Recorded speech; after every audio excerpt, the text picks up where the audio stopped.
The number of sales strategies out there is infinite, but there are just a few that can be relied on time and again. Today, I'm going to share with you the absolute best sales strategy and how to do it. The best sales strategy is called the intentional selling strategy, and it's mine. I think it's the best because it works. It's based on tried and true testing over almost 20 years. And during that time, what I've learned is this. Number one, your prospects want you to be authentic during the sales process. Number two, your prospects need you to be intentional and they need you to direct the sale. Hence, the intentional selling strategy was born. Let me take you all the way back, circa a long time ago. When I first started out in sales, I had no idea how to sell. My background was a liberal arts degree in psychology and communication, and I had retail sales experience, and that was pretty much it. When I was hired as a sales rep for an international computer training and consulting company, I came in without any experience, without sales experience or anything else. The one thing they kept saying to me though is, you grew up on a farm, right? And I would tell them yes. And they just thought, well, we think this is a great fit for you. I think what they meant is they thought I would work really hard. And they weren't wrong. They were absolutely right. In the beginning, I worked so hard. I made 100 cold calls every day on a tick sheet like I was supposed to. I learned how to make effective cold calls, or at least I thought I did. I read every book I could on sales and selling. And then I found a book by the now late Dr. Wayne Dyer called The Power of Intention. And that word intention changed my whole sales strategy. The word intention to me means to choose the result ahead of time. What I had thought for a long time about sales was that I was at the effect of. I didn't have a lot of control. I didn't have a lot of power in the sales process. It was kind of just like make the call, follow the script, and hope and pray that they say yes to an appointment.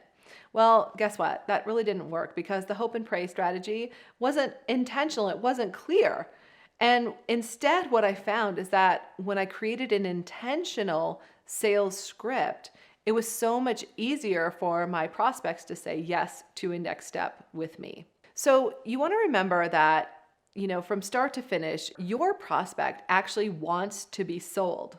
If they've made it to a conversation with you, or if they're stopping to talk to you, they would love it if you were right?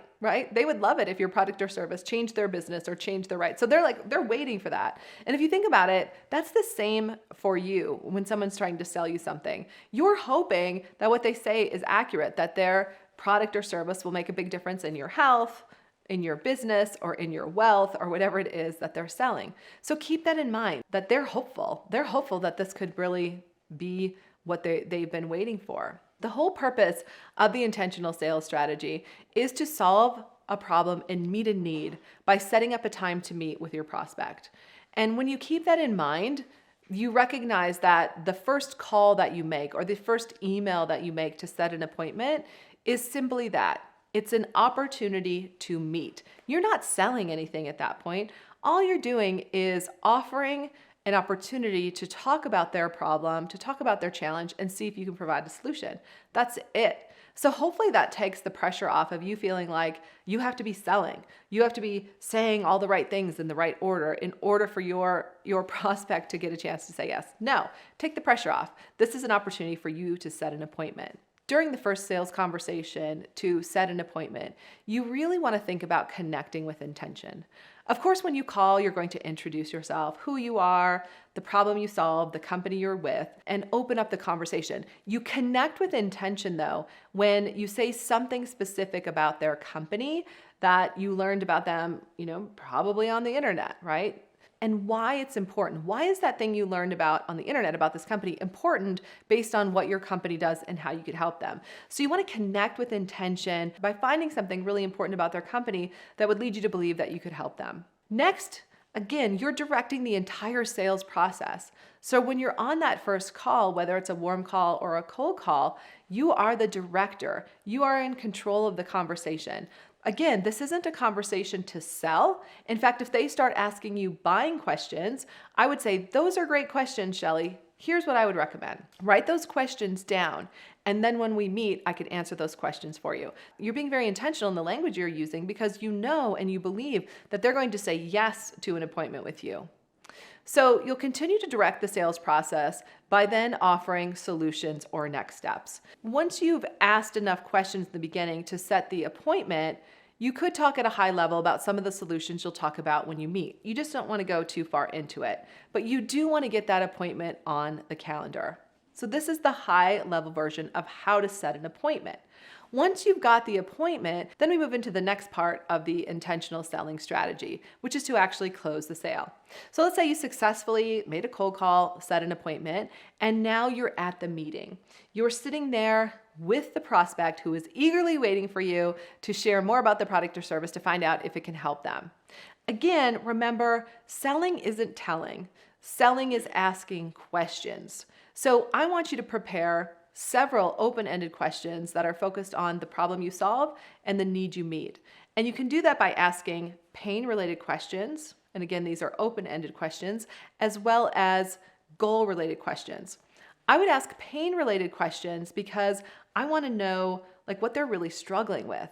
So an open-ended pain-related question could be, what are the top 3 struggles you're dealing with right now in blank area? Or what are the top 3 struggles your sales team is dealing with right now? From there, I would move into goal-related questions. And an open-ended goal-related question might sound like, what are your top 3 goals for your sales team this year? And just by asking those questions, by asking those open-ended questions and asking for 3 answers, you will get 3 specific answers from your prospect, which is super powerful because that's going to tell you a lot about where they're stuck and what they want.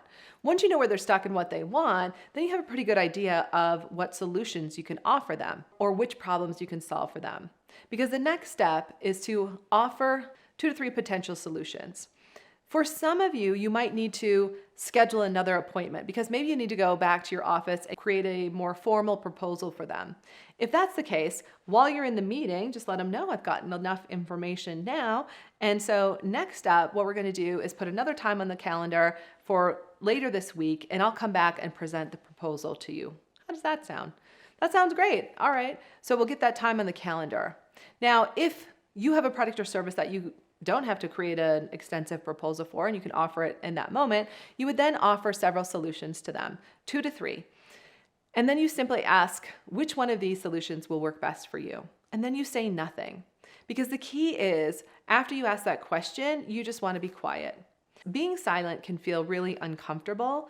We're not used to being silent, right? We like to fill the silence with talking.